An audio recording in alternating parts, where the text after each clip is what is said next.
Picture this. A truck pulls up to a warehouse, documents in hand, and picks up a load worth hundreds of thousands of dollars. Hours later, the driver vanishes. The cargo's gone, and every trail leading to it dead ends.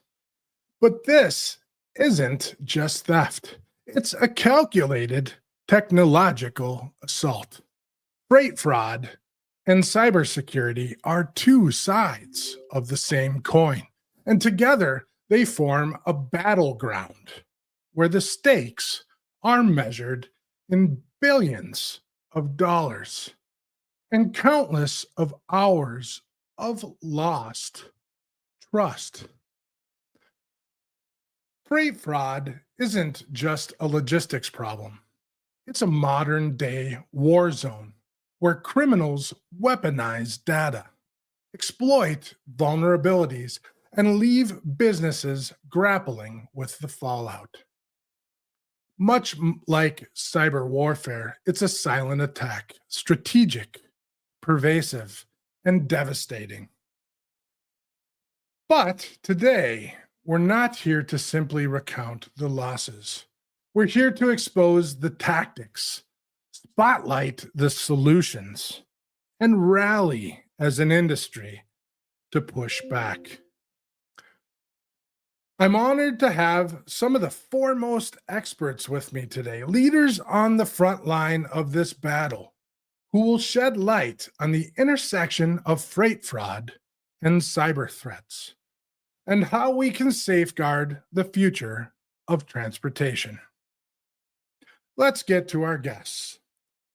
We have Joe Orr, the Chief Operating Officer of the National Motor Freight Traffic Association, NMFTA. We have Ben Wilkens, Cybersecurity Principal Engineer at NMFTA. We have Dale Prax, Founder, President, and CEO of FreightValidate, and Robert Bain, Senior Consultant and Director of Partnerships at GLCS. Gentlemen, welcome to the show. Appreciate you coming on. Thank you, Nate. Thank you, Nate. Thanks for the invite. So let's do a quick round introduction here. Let's start off with Ben. Ben, can you give us your background and a brief introduction on yourself? Sure. So I've been in transportation for most of my working career. I actually started out as a driver many moons ago. So I did a little bit of local, a little bit of regional, a little bit of over the road, moved into dispatch, and from there transitioned to IT and ultimately ended up in the cybersecurity vein of the technology side of the house. So I've been in the carrier space for about the last decade doing cybersecurity and information technology. Joined here at NMFTA over this past year to help the mission of bringing cybersecurity education and best practices to the wider trucking industry. That's a unique background, sir. That typically you hear. I started as a driver and went through the operational end of transportation, but going the cybersecurity route and staying in transportation is certainly unique. So, well, appreciate you coming on today, Joe. Let's go to you next, please. Yeah, thanks, Nate. So, been in the technology transportation sector for about 30 years now. So started out in IT and happened to get a position with a telematics company and really fell in love with trucking telematics and just the industry itself. So really focused on telematics, data, IT, security, cyber, and been doing that now for the last 30 years. And so have done everything from IT to QA, development, product management, support and operations. And so been now with NMFTA for about a year and a half, really focused on digitalization, cybersecurity, and classification. Excellent. Mr. Dale Prax. Yeah, hey, how y'all doing? Thank you very much for inviting me to come on here. I started my adult career in the United States Marine Corps. I spent about 20 years doing that in the Marine Corps and the Marine Corps Reserve. My last 6 years I spent in the Reserve, and that's why I started in transportation at the same time, a small air freight company. I've worked as an owner operator. I've owned a couple trucking companies, owned a couple of brokerages, currently own a brokerage, an expedited freight brokerage. My plan was to retire last year when I turned 62, but forces outside that made that not happen. And mostly that was because I saw the rampant fraud that was going on in the country. And I wanted my legacy not to be a guy that moved boxes, but a guy that changed the industry. And I'm trying to do that. I saw the companies that were developing to fight fraud, but at the same time, fraud is growing by 400% every year. So I decided to go on a quest about 2 years ago to do what I can to fix that and do it a little bit differently. Perfect. Thanks for being on the show, Dale. And last but not least, Mr. Robert Bain. What's going on? Thanks for having me on, Nate. Robert Bain, for those who don't know, I've been around the transportation space for almost 20 years now. Actually, I think next year is year 20. Variety of asset, non-asset roles. I've been working in the tech part of the industry for about the last decade or so. And I'm a senior consultant here at GLCS, as well as our director of partnerships. And I am the strongest man in logistics. All right, let's get to it. So I'm going to switch up. Actually, I was looking at the questions I had to start off, and I think this is actually the better question to launch with, which is, what do you feel are the biggest challenges in the industry regarding cybersecurity and freight fraud? And lots of these intersect, and some of them don't. So we can talk a little bit about what doesn't intersect, but I don't necessarily want to start there. So what do you feel are the biggest challenges in the industry relating to freight fraud and cybersecurity? And I'm going to start with Dale, and then we'll kind of work around the circle. Yeah, I think that fraud evolves as we try and fight it. I think the bad guys have more time, experience, money, and energy than we have fighting it. I think that every time, one thing I learned in the Marine Corps is that there was a book written by Sun Tzu called The Art of War. One thing that we haven't learned yet, and the government doesn't do very well, is anticipate what the enemy is going to do when they do something. We don't study the enemy well enough. So I think today the biggest fraud is when it comes to identity. This kind of goes with cybersecurity. We don't know who we're dealing with. And then when they sell their MC number, we certainly don't know who we're dealing with. Because the FMCSA doesn't require anybody to notify them when something's sold. So buying and selling MC numbers right now is a big thing, and phishing to get information to do that is another big thing. Ben, do you want to take that next? Sure. Yeah, I think those are excellent points that Dale brings up, and I think another one of the issues that's sort of slowing our response to this the freight fraud epidemic is we need a paradigm shift, right? There's a this is a concern for a certain size of operation, or maybe it doesn't apply to me because I'm too small to be impacted or too small to be a target. And so it's raising that awareness and education level, I think, around the issue in the industry. Really highlighting what the risks are and that they're universal. It doesn't matter what size operation you are. There's still a big target on everybody's back around this. Joe, you're next. Yeah, to me, one of the biggest things is we're moving away from the traditional. So the traditional cargo theft is not so traditional anymore. It used to be the stealing of TVs. Now it's much different. The folks that are the bad actors, it really is like cybercrime. It's very organized. It's just not the cops robbers you think of. They are stealing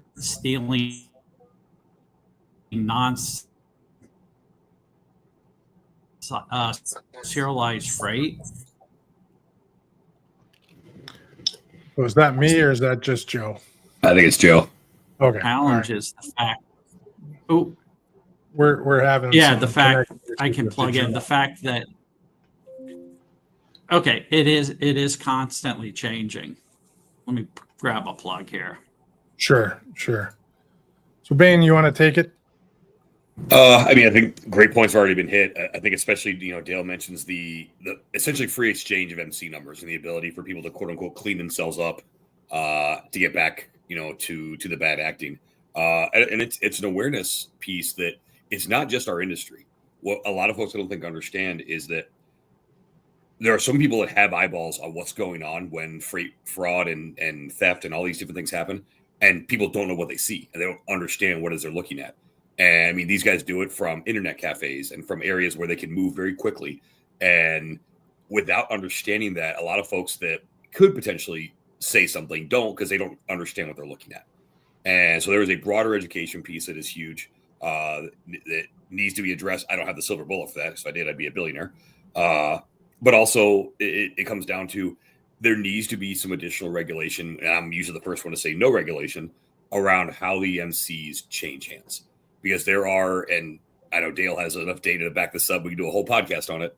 I live 15 minutes from Elk Grove Village, Illinois. There are about 40,000 MCs that are registered in that township. And there are quite a few, I would say probably 2/3 of them are just sitting on a shelf waiting to either be sold or for someone to burn through one and go pick up the next one. Absolutely. I think, when I look at the largest challenges, Dale kind of tapped on this, which is the fact that it's hard to predict what's coming next. And the bad actors here are a step or two ahead of us at all times. Whatever we're blocking and tackling on, they're looking to move around us.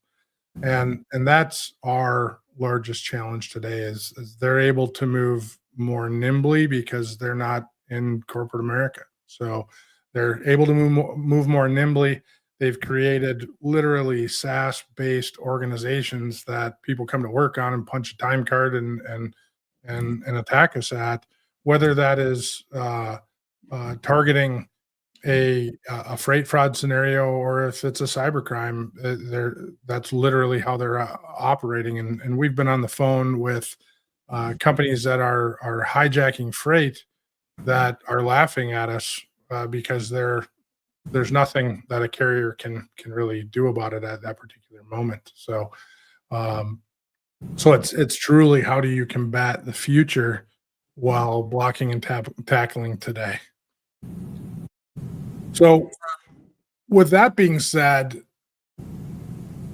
what trends in freight fraud have you observed in recent years, and what role do you think cybersecurity kind of plays in combating that?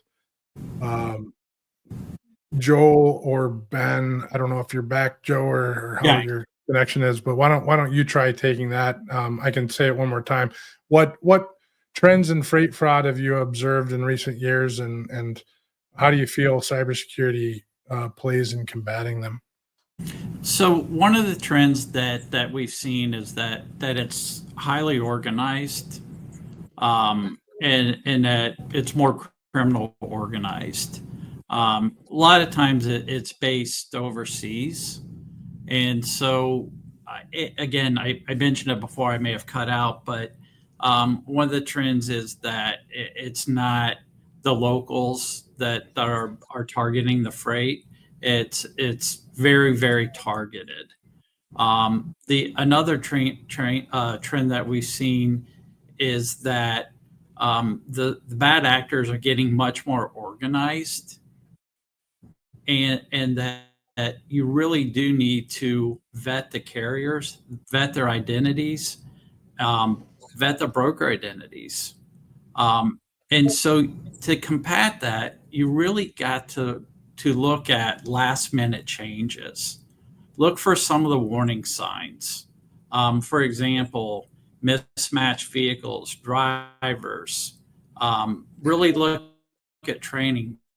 But how technology really helps is with freight visibility. I mean, that's something that as we start to track our assets more and more, not just the truck itself, but the cargo and the freight visibility within the cargo itself, that gives you the ability to know where that freight's at. It also gives the driver the ability to know, hey, what should I be dropping off? What should I be picking up? What is my next stop? And if something is changed, there should be no question about how that change happens. It's not based on something other than what happens through the digitalization. And we're obviously, the bill of lading, the digitalization through the bill of lading, that is a big verification point. So it becomes the source of truth between the shipper and the receiver to make sure that there's not discrepancies.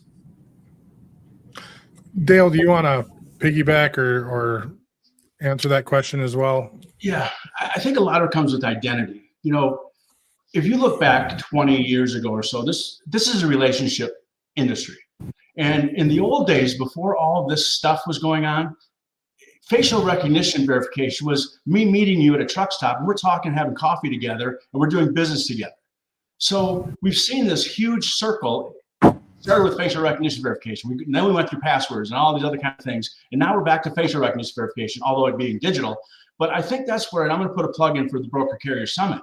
One of the best ways to fix fraud is to get back into relationships. Let's know who we're dealing with. Identity is the biggest part of this. We don't know who we're dealing with, and we got to get back to knowing who we're dealing with 100% certainty. It doesn't matter the name on the door. It matters the face you're dealing with. That's how you're going to pin the guy down.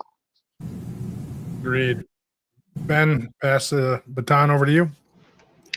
Yeah, Dale, I think you hit on something that's really important, and that's, we as often happens in transportation, right? It's a very fast-paced, every second matters kind of industry, and so we had new tools to make us more efficient. We digitized, we created new ways of doing business, with increasing distance. That face-to-face relationship did not, it's no longer as critical.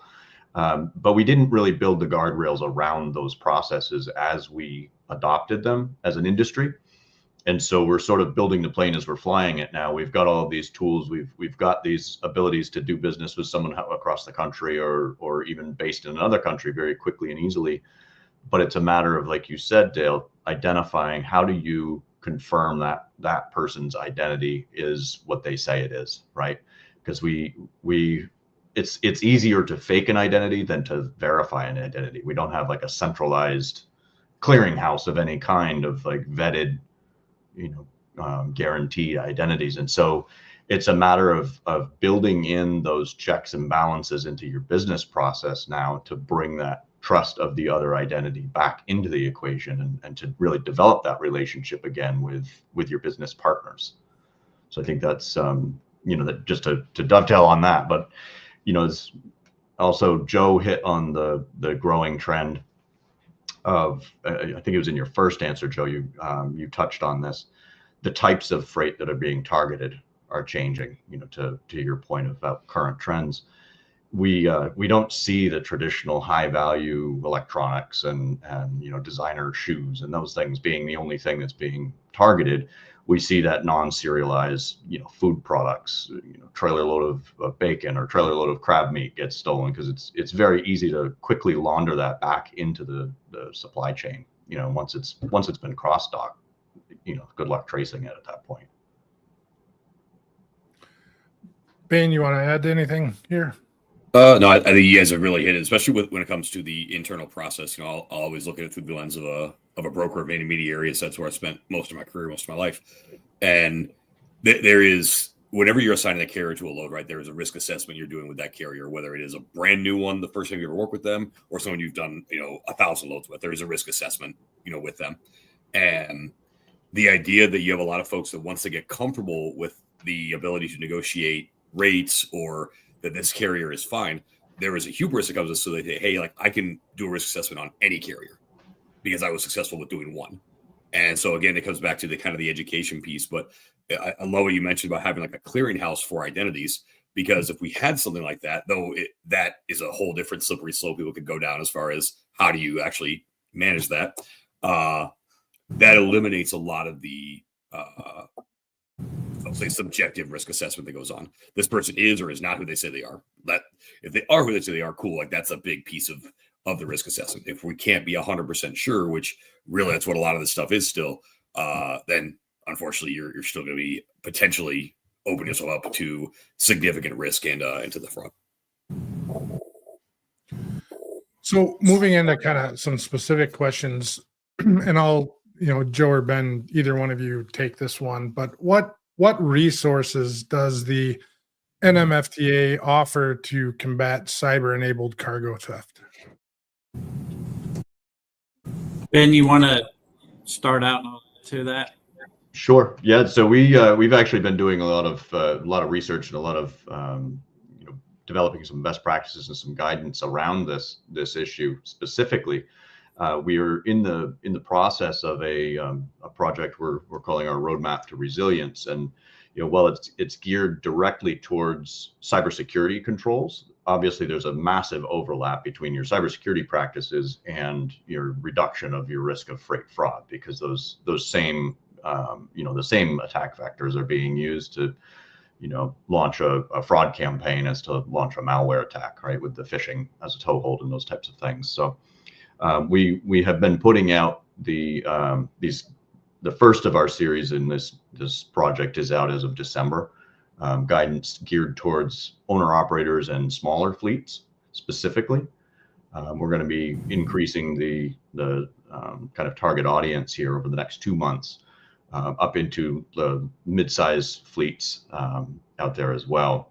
Just some ideas on how to educate your internal staff, what types of controls and business practice changes, as well as technical security steps that can be taken to help lower that risk of falling victim to one of these attacks.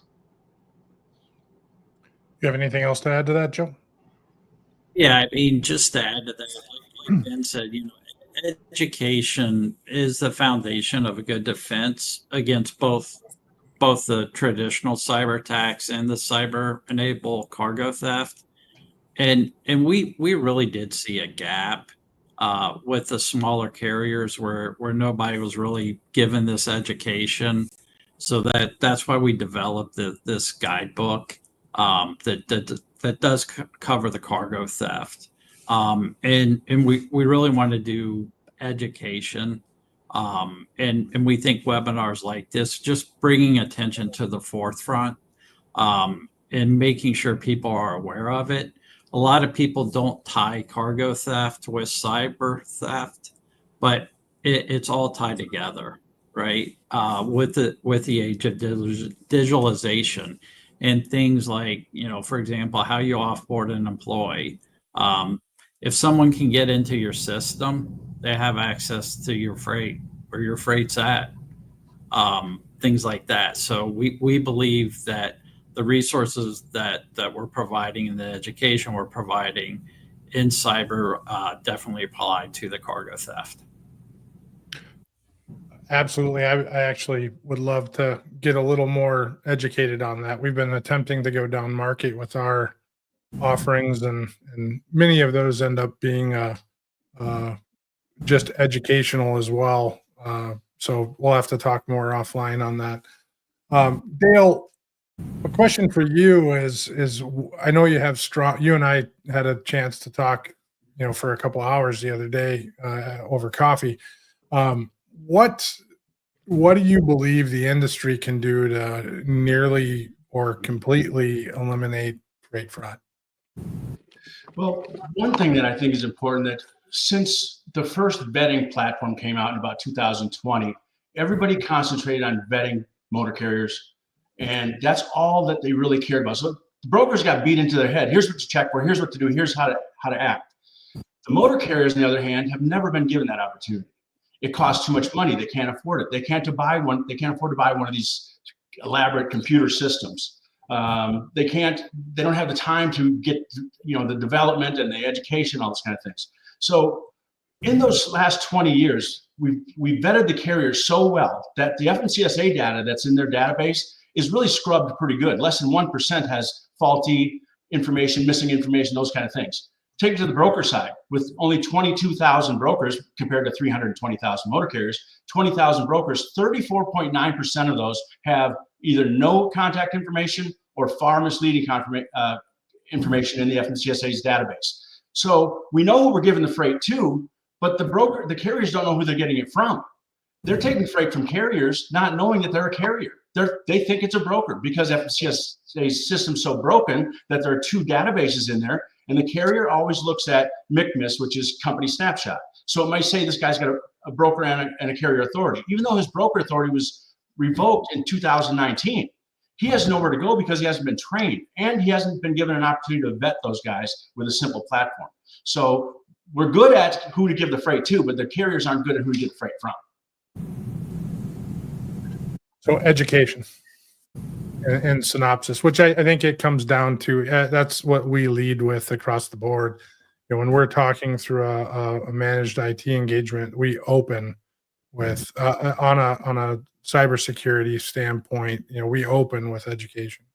So, and same thing with freight fraud, understanding who you're booking through, you know, it all comes down to education. I think we do that through a couple engagements that we have. Bain, you want to take that? Well, I guess the question I had for you, Bain, how do you see broker carrier relationships evolving in the response to this rise in freight fraud? And it's expected to continue to increase in incident and dollar figure right now. I don't think we've collapsed it yet or put it under control. So I think we're going to see it continue to rise in size here. Yeah, I think there's a couple things. So I do want to speak real quick to the rise in it. I certainly believe there has been a rise in fraud and theft. I think it also is a bit of the question of, is there more of it going on, or are we just now realizing how bad the problem is? I definitely think it's a little column A, little column B. And because there was a time when, for instance, like double brokering, it wasn't as big a deal. It didn't get talked about as much because everyone was still getting paid. Someone would just say, hey, like, I'll just double broker this and I don't worry about it. I don't care. Now it's because the margins are a lot thinner. You're seeing a lot of people not getting paid. So now we're talking about it a lot more. You look at the actual, you talk about now you know what's happening now. Yeah. So, and part of that comes with the digitization of the supply chain and more technology being involved. We now see more of these things. And also you have people that are saying, hey, like, you're on the hook for this load. And so now you have to report it. You have to go through an insurance process. So again, we're talking about it more. So where this goes, and, you know, to answer that question, you're going to see significantly more conversation around, like Dale said, who am I doing business with? Who am I working with? Who am I getting the freight from? Who am I giving it to? And you're going to see a lot more venue for those types, like the broker carrier summit's one, yes, shameless plug, but other things like TCA, like TIA, you're going to see a lot more folks coming into those saying, I'm not just here for what the show is providing me. I want to meet these people that are moving my freight or are giving me freight, because I need to know who's on the other side of the phone. Like, I know Dale. I love Dale. He's awesome. That's cool. But if he and I have never spoken face to face, it is very easy for us to break that bond versus we've sat down, we've broken bread. It is much more difficult just as humans for us to do that. So you're going to see the technology validate what those interpersonal relationships are building. That makes sense? Makes sense. And I'll also plug too, NMFTA had a cybersecurity conference or event in October. So as we wrap up here before we go to break, Joe or Ben, you guys want to talk about that a little bit? Yeah, thanks, Nate. So we every October we have a cyber conference, and last cyber conference we're really focused on hearing from the peers. So we focus a lot on having carriers and folks expertise in supply chain talking. We've had a lot of fireside chats. So we heard from OEMs, and we heard from folks that have been impacted by cyber events, and they talked about best practices, lessons learned. We also had tabletop exercises. So we did hands-on things so that they actually left the conference with something that they could go back to their company and implement. We spent a lot of time doing Q&A. We had vendors there that we talked to about how they implement cybersecurity. And so it was just really interactive. It was 2 days, and it was in Cleveland last year. And we're going to do it in Austin next year in October.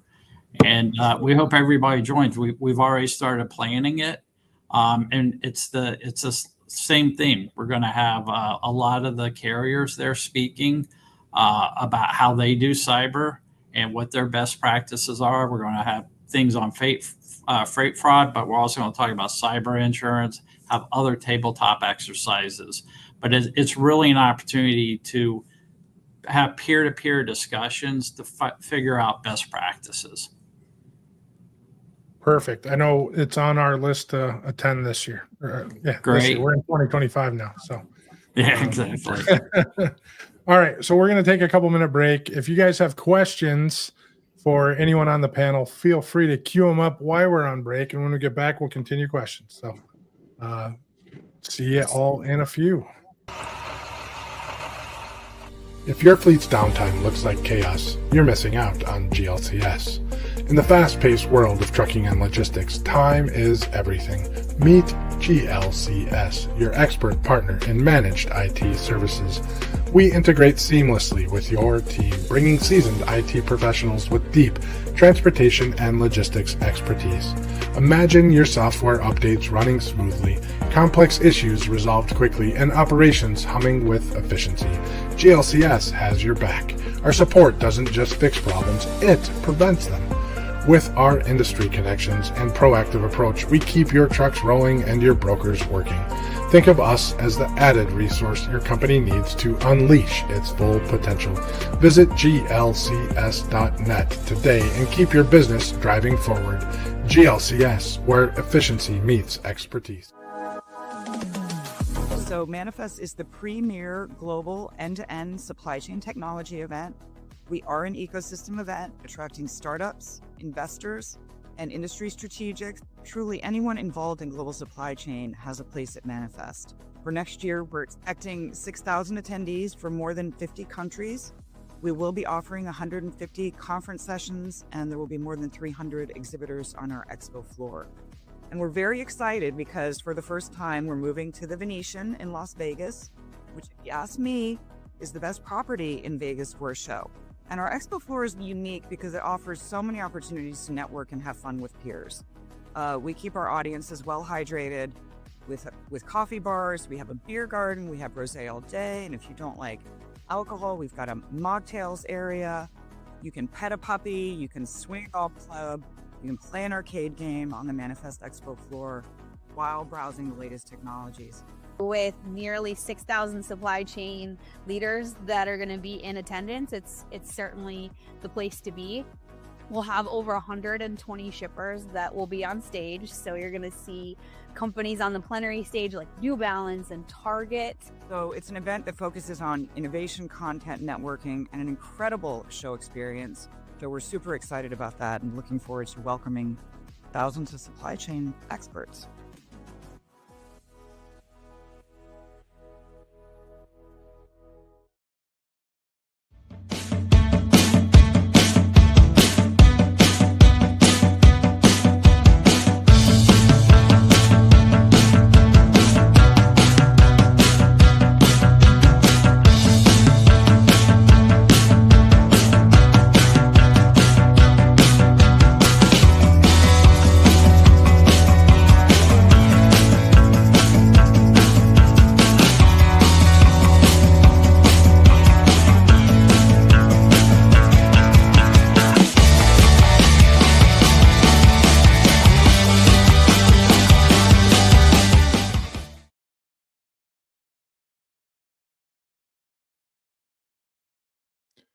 And we are back.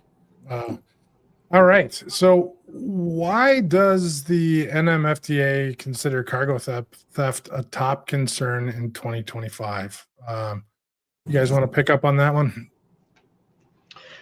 Yeah, I'm happy to. I mean, we've seen some of the numbers that you mentioned, I think, on your teaser for the show here. The increase in the rates is just astronomical, and all signs point towards that continuing. Again, for a lot of the reasons we've already hit, but I think one of the other things to really call out here is, unfortunately, the bar to entry for the criminal actor in this situation has been lowered consistently and repeatedly over time with the new types of tools that are coming out, with technology that's being introduced into our processes. and if you just take the the release of the large language model Gen AI tools in the last year and a half, 2 years, that's taking phishing to a whole new level, right? You don't even have to have really a lot of industry knowledge or accurate grammar or spelling to create an extremely believable phishing campaign just from a couple of keyword prompts, right? So the ability for us to detect those on the defensive side is diminishing in kind as those get better and better and better, right? So those old tells that were always there to kind of raise your spidey sense when you got a strange email and say, oh, that's obviously fake, that's getting harder to do on the fly. And so I think that until we get a bit better at detecting these types of advanced campaigns and really building safety nets into our processes, or tripwires maybe is a more accurate term, to interrupt the process a little bit more, checks on the transactions being made, second layer checks that maybe we're not doing right now, picking up the phone to verify a digital contact that's reached out to you. Is this actually the person that I usually deal with? Because something seems off about this email. Training people, pick up the phone, verify, right? So that second layer check. So until that comes second nature, I think we're going to continue to see this trend climb, unfortunately. Other thoughts, Dale? Do you want to respond on that at all? Yeah, a lot of people don't know about about cargo theft because they're not really affected by it until they're affected by it. Yesterday, interestingly enough, I had an interview with a major national news organization that's going to do a story specifically on cargo theft. And they want to get it out to the masses to say, that's why your eggs are expensive. That's why it costs so much more to buy a pair of sneakers. That's why it costs more to buy tires, because it's several billion-dollar industry that's causing those prices to go up. And so I think they're going to put together a really pretty good story to tell the American people about what's going on. The other thing I want to talk about a little bit earlier that Bain mentioned is that not being reported. In the past, it was if you reported cybercrime or something that affected your business, it was like this. I'm not going to get any more loads from my shipper because they think I'm incompetent. So that notion's got to go away. It's happening to everybody. So we've got to get out there and report it. If we don't report it, no one's going to do it. Not that anybody's doing a whole lot about it now anyway. But if we report it out, some of these third-party folks, like what we're all doing, will give us better ideas on how to fight it. But if it doesn't get reported, it doesn't get reported. And then you can't really act on it. And that's a huge one, Dale, to speak to specifically with shippers when it's, hey, I've hired this intermediary, I've hired this carrier to handle the transportation of this freight. And then just had this notion that, well, it's your fault 100% because you're incompetent. No, like these guys are just as sophisticated, not more so than all of us put together. And so it is a team effort to try to combat them. Like, listen, if the bad guys want your stuff, they're going to get it. They're going to. You just have to make it a lot more difficult for them, because what are they ultimately looking for? They're looking for low-hanging fruit. They look for easy stuff. And if they can pick it off easily, that's what they're going to go for. So just make it a little more tough. And that's that is a combined effort of carriers, brokers, and shippers. Yeah, and I think there's a couple elements that are missing too. There is a total lack of enforcement. I mean, if I stole a 1998 Honda Civic, I'd go to prison for grand theft auto. If somebody steals a load of anything, well, we can't really find it. We don't know what the jurisdiction is. No one really wants to play with it. And it's interestingly, one of the things that I brought up yesterday in the interview with those folks in the news deal, in May of 2023, a group of senators and congressmen, 8 of them, wrote a letter to the OIG of the Department of Transportation saying, hey, we have 3,500 cases of schemes that are going on worldwide. We need you to investigate those. Secondly, I need you to put together a freight fraud task force that will investigate these things and learn how we as Congress can make laws to prosecute them. That letter went out in May of 2023. In August of 2023, they got a response from the OIG that said, we looked at 25 cases of household goods theft and we put some people in jail. And then they didn't mention anything about the freight fraud task force. So nothing happened. One of the authors of that letter to OIG was J.D. Vance. Let's hope that as vice president, he talks to Mr. Duffy and says, let's get back and revisit that letter. Because since that letter was written, fraud has gone crazy and nothing's happening as far as enforcement. Yeah, and I think that's the part about and jurisdiction spot on, and we've heard that a lot. That with freight fraud, a lot of times it doesn't get reported because number one, it seems to impact the reputation of the person getting reported because it makes them seem like, oh, I didn't have good training, I wasn't paying attention, and none of that's true. The other thing is, well, what are they going to do about it? I mean, with cybercrime, it's like, oh, well, I kind of know who to go to, and maybe they'll pay attention. And even not all cybercrime gets reported, obviously, but with freight fraud, it's like, oh, is it local? Well, what if they're cross state lines? Well, what if they're overseas? How am I going to prosecute them? Well, the goods already been sold. So a lot of times they just don't pay it. There's not enough attention paid to it. So they see it as a fruitless effort to go ahead and report that crime because they just don't feel like law enforcement's going to take it seriously. And there's so many jurisdiction issues. So understanding the nature of the crime, I think is still a bit of a mystery. So I think, one of the things is because of the good being transferred so quickly, there's not a big trail where it ends up. Where has it been committed from? And even if they catch them, a lot of times it's a revolving door. They're out the next day. They're out the next 2 days. I think just coming up with a way to, hey, here's any freight fraud. Here's how to report it. Here's what's going to happen. Coming up with that process would also really help because right now there's not a repeatable process. I think that we need to come up with something, and I've written some framework for this that I presented to somebody that's on the Transportation Infrastructure Committee, that we need to have something very similar to an Amber Alert.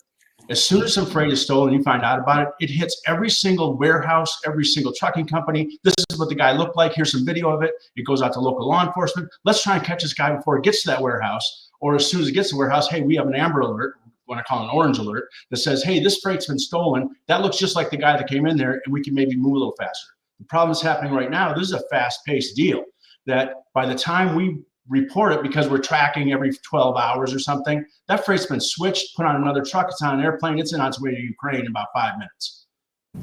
So Danielle says there's platforms out there where you can still make the report and do it anonymously. I can't pronounce anything today. Anonymously, in case you were worried about it getting back to other shippers, etc. So you guys want to name any of those platforms, go right ahead. But if you're worried about a shipper knowing that you've been attacked or have had an incident, you're able to state it through those platforms without identifying yourself. So I like the idea of the Amber Alert type scenario, especially if it identifies, those who, however you end up managing that. I mean, that's kind of a effort to get something like that done. But education and communication is usually the basis of resolving all problems. So, getting that information out to all the good actors as quickly as possible so that they can respond or identify the issues. But, law enforcement has not traditionally been easy to work with in these particular scenarios. Not always. So it sometimes depends on those scenarios. So, so Danielle says my carrier portal is. It sure is. I was waiting for her. Shameless plug.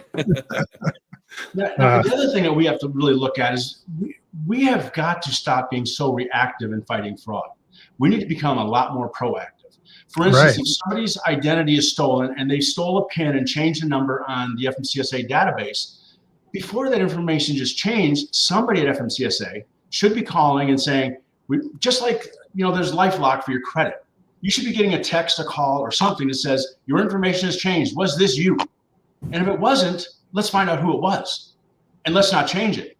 So we've just developed, our company has just developed something, we're in our final testing, that as soon as your data is changed, we scrape FMCSA's data about every 4 hours. As soon as that information is changed, contact information, you're going to get an email at your old email address. We're working on a voice thing and a text that says, did you change this? And if you did, we're going to ask you, was it authorized? Okay, good. We can move on. And we're going to put something in our platform that says they changed it, we verified it. If you didn't change it, we're going to have our robots built to go right to FMCSA, to one of the guys on the fraud side, and we've been testing it with them to say, hey, this person didn't change their stuff, didn't give authorization. They contact the carrier, verify it, and change it back before anything bad happens. So in our testing, it's been taking an average of 22 minutes for them to change it back. So they are really working with our company to do that. So that's a positive step forward. But we shouldn't have a third-party civilian company doing that. That should be happening before the data is changed at the FMCSA, in my opinion. No, I can agree with that too. Anything to get ahead of the game. So, Bain, what's some initiatives here at GLCS we do to support fraud prevention and any cybercrime? So, you want to tap on that a little bit too? Yeah. So there's a lot of stuff that we're doing. First things first, you look at like our managed IT offering. One of the things that we do is we take a look at the tech stack and we look to understand where are the gaps, where are the holes. Does your tech stack look like a Jenga tower? We don't want that. We want it to be nice and solid and secure. And so that's kind of our first initial step.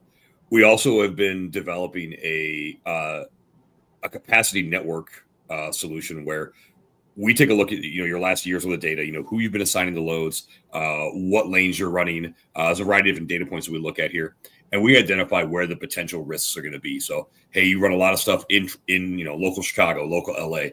There's a lot of opportunity there because there's a lot of freight theft and fraud. If you have a lot of carriers that are based in certain areas, specifically Wyoming, Southern California, Illinois, that type of thing, those will be areas we can identify different risks. We also look at different practices when it comes to actually developing relationships with carriers, where you kind of invert the procurement process, where a lot of times you get fresh freight from your customer, you're posted about the load boards. It's not a knock on load boards, but just understand you are now opening up your business to anybody who has access to that load board, whether you know them, like them, whether they are good actors or bad actors. So that is a huge risk when it comes to those load boards. So inverting that, where you're actually using your network and using carriers that are in-house and potentially even captive capacity before you ever go out to the market and look for someone else. And so again, those are some of the things that we do when it comes to the capacity network assessment. And then again, we look at what are the cybersecurity steps you have in place. Do you have two-factor authentication? Do you have different firewalls or things that are going to be in place that just, again, make it more difficult for the bad guys to get access to you? Great points. So circling back to Joe and Ben, how does cyber and cargo theft, well, let's see, I missed my page here. Sorry about that. Yeah, how does cyber and cargo theft intersect in today's logistics landscape? So you guys had this kind of as a crafted one. Maybe we already tapped on this. So I don't think we necessarily have to probably define that question specifically. But did you guys have a specific answer that you wanted to make that to that answer to that question? Well, I think it is obviously related, but one of the things, just like you have to have good cyber hygiene. If you don't have good cyber hygiene, it can lead to cargo theft. I touched on it a bit before. With all the telematic systems, and it gives you visibility to your freight, your cargo. You got to make sure whoever has access to those systems really has access to your kingdom, right? They know your drivers, the CDL information. They can message your drivers. So you've got to make sure that those systems are locked down. You've got to make sure who's got visibility to your routes, to your freight. You've got to make sure that they can't reroute trucks. You've got to make sure they don't know where those trucks are going. So you got to make sure that you're offboarding your employees. You've got to make sure who has the access to those systems. You've got to make sure that no one that you don't expect to have access to those systems doesn't have access to those systems. The technology is great, But with that comes a responsibility to make sure that it's locked down and that the bad actors don't have the access, because with that access, they could intercept the trucks, they can message the trucks, they could reroute the trucks, they can do really anything that they want. So I'm glad that you brought up the interception of the ELD. I think that's kind of where I was hunting. Dale and I had some conversations on that as well. We've had a number of companies that we work with had incidents along those lines, and you think you're safe, you do everything that you can to be safe, and yet you find out that you're not. So taking practices, like you said, offboarding employees. I don't think 8 out of 10 companies probably are not. If you look at your offboarding process, are probably not taking every measure that they should to offboard appropriately. I almost guarantee that. Equivalently, looking at your security across the board is extremely important, and looking at your data and how you measure your data to ensure that things are correct. And I don't like to state some of these incidents, because then they show the bad guys how to do things, and some of these are somewhat obscure, but it is somewhat amazing some of the incidents that we've encountered and how they've done things, and you don't necessarily see them in high volume. So I agree with that statement. So Dale, what would you say is your next few missions with FreightValidate? What are you going to be going down the road next with? Well, we really want to work to launch some sort of orange alert, we want to call it, to get that to kind of rolling. We're working really heavily with training owner operators and showing them how things work. I think that one of the issues that we're really trying to concentrate is like the training part. Too many people go to the trade shows and say, oh, this is a great fraud fighting initiative, and they're watching the demo and everything, but they're forgetting to tell the dispatchers moving the freight how that all works. So I think that we really got to put that in there. We've integrated with several companies now to add more security on the cyber side. Our relationship with My Carrier Portal is extremely popular and is very effective. What I like to liken that to is when you go to the airport, the first thing you do is show your ID and your boarding pass before you go anywhere. We're that guy. Then it goes on to My Carrier Portal to check the other things. How's the guy acted in the past? All those insurance, all those kind of things. So it's a really good relationship there. We're really trying to work with Congress and some folks through advocacy to help them help us. We've done a lot of good things with the Federal Motor Carrier Safety Administration so far. When we first met with them back in April of last year, they were putting in about 50 companies a week, 200 a month, that had a post office box, a UPS store, all those kind of things. We showed them how to fix that, and they have fixed it. In the last 90 days, they haven't put one in. So they've made some progress. It is, I've said this before and I'll say it again. I'm probably the FMCSA's worst critic, but I'm also their best friend when they do something right. And so we're working on a lot of things. One of the things I think is most important that we're working on is remembering to work together through things like the broker carrier scum, the no scumbag zone, so we can talk about these issues without putting them on LinkedIn and having somebody read our playbook. So that's where that group really comes together too. It's not just building relationships, but not sharing with the scumbag guys.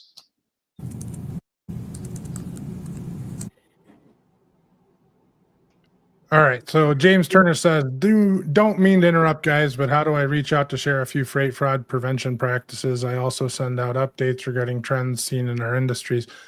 James, if you want to just reach out to us at drivingforward@glcs.net, I can put you in contact with everyone. And then if you actually just hang on for a little bit, I'm sure everybody will offer up their contact info here in a little bit. Hey, Nate, if I could jump in just one more time. You asked me a question. Yeah, go right ahead, Dan. One of the things we're really working very hard on, the FMCSA is initiating their new modernization program. And I spoke to the director of registration just a couple of weeks ago, and I told him by the time that they put that out, it'll be obsolete. because using IDEMIA and those kind of things, the bad guys are already working on that. They announced it a year and a half ago. That gives them plenty of time to work on it. And you asked me about how I think we can stop fraud. How we can stop fraud, number one is relationships. Number two is requiring every owner of every company that has 5% or more equity in that company, or in a publicly held company, a verified person, to have a TWIC card. If 600,000 truck drivers have to get a TWIC card to go to an airport, a rail port, or anything like that, then we certainly should be able to do it to the 60,000 companies that try and come into our industry every year. It's only a 10% increase in work for the U.S. government. It's no cost to the taxpayer because it costs $125 a year to have a TWIC card. Now, when you sell your MC number, it's going to be a lot. You're going to think about it a lot harder before somebody takes over your background check, all your information, and starts to do work. So I think that is how you stop fraud. And if we can get the Federal Motor Carrier Safety Administration, Department of Justice, Homeland Security to realize this is a national, an international problem, and it's a national security issue, that's how you fix it. So I tossed you that question earlier and you didn't answer it that way. So I actually had it typed out on their internal chat a minute ago, but yeah, absolutely. I agree with that.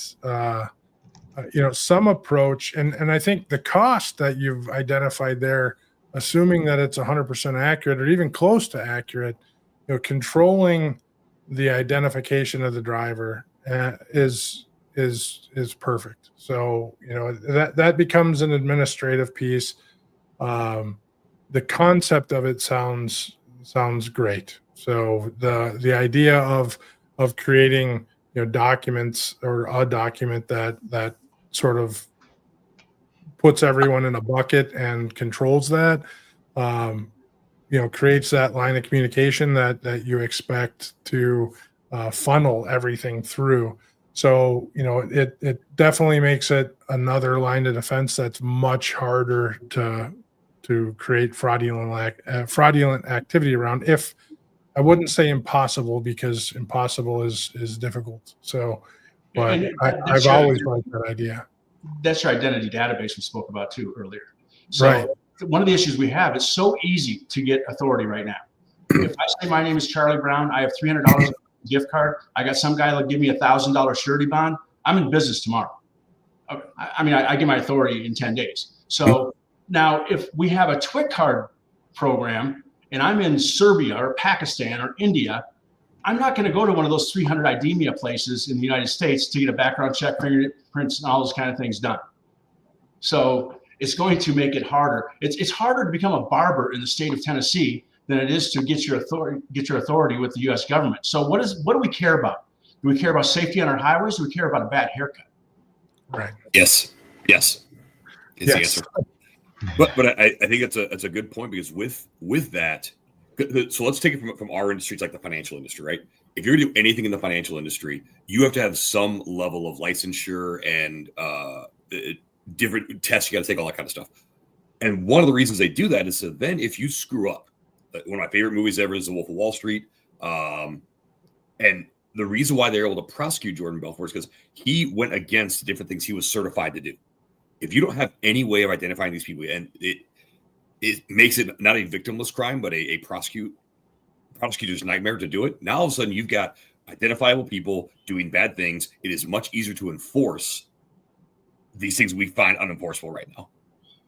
Yeah, I think it builds in that point of accountability, right? Because if whether or not it was that specific company owner that conducted the fraud themselves, if they are responsible for the activity of that business as that verified identity, that the buck stops here person, they're going to think twice about allowing that to be done under their nothing different than the Sarbanes-Oxley law. Yeah. The president of the company is held responsible for the actions of his company. Yep. And I think it also, I think, Bain, it may have been you earlier that said we need to stop being reactive about this issue and sort of start thinking about getting in front of it. Once the identity has been compromised, the fraud is just the ultimate end result that's going to happen, right? We need to get out in front of it. We need to prevent the process from starting. And shift left a little bit on where we try to attack this issue rather than figuring out how to stop the the actual boosting of the goods on the other end. Agreed. Well, gentlemen, I appreciate your time today. I think we've probably run over a little bit on time, but it's definitely been a great conversation. How can everybody get a hold of you? Joe, why don't we start with you? Yeah, the one way is to go to our website. You can get to us at nmfta.org is our website. And if you go to that, there is a contact page and you can get a hold of both Ben and myself. Ben, is there a email address that you want to give out? Yeah, I think we do have a way that folks can contact the cyber team directly. You can just email cyber@nmfta.org, and that comes right to our team. Great. All right. Well, it's been great having you on. Dale, how can they reach you? I frequently go to LinkedIn, so you can maybe find me there, Dale Prax on LinkedIn. Our website is FreightValidate.com. We also have another website, whatsyourmcnumber.com, or you can contact me at info@FreightValidate.com. And 133,000 impressions in a couple days due to August. So, Mr. Bain. Reach me via email, rbain, that's BAIN, at glcs.net. On LinkedIn, I'm pretty active on there. Robert Bain, strongest man in logistics. Or you can find me on Instagram at Bain316. That's actually where a lot of people seem to be finding me now. Fair enough. Appreciate everybody coming on today. Thank you. We'll hopefully continue this conversation. I think we're just kind of catching our stride here towards the end. Sometimes these things take a little bit to launch, but once again, appreciate it and hope to see you all again soon. All right. As I spoke, let's see, next week. All right, there we go. So next week, January 23rd on 3rd, we'll have John Hausladen on. John is the president of the Minnesota Trucking Association. He's a wealth of knowledge, and we'll be discussing his 29-year journey as the president of the MTA, as well as how the industry has changed over that 29 years and how we continue to lobby and advocate in this current environment today. On January 30th, wrapping up the month, we'll be bringing in the legendary Will Jenkins from Journey. I always enjoy chatting with Will. Will has a unique story building Molo and now Journey. He's an amazing guy, and I look forward to spending an hour with him talking about sales, recruiting, and all things Will Jenkins. February 6th, we have Lindsay Trent on from Next Gen Trucking. Lindsay is doing amazing things, assisting fleet owners in better managing their fleets, mitigating risks, and reducing their costs while increasing profits. The conference season starts just around the corner. For some of you, earlier than this. I had thoughts about joining, but I had a surgery a few weeks ago, and I'm going to be stepping out, I think, to Manifest first. So February 10th through 12th, Manifest is at the Venetian in Las Vegas. Use this link, manifest.com/freight movement for a discount should you need tickets. On Monday night, February 10th, Freight Movement and Broker Carrier Summit has partnered to bring you the Big Road Tour, 12 locations over 12 months, kicking off in Vegas. The Big Road Tour is brought to you by Multi-Service Fuel Card. And there you have it. Episode 63 is in the books. Stay curious, stay informed, and keep pushing the boundaries of what's possible. Until next time, drive forward with purpose and innovation. Thanks for watching.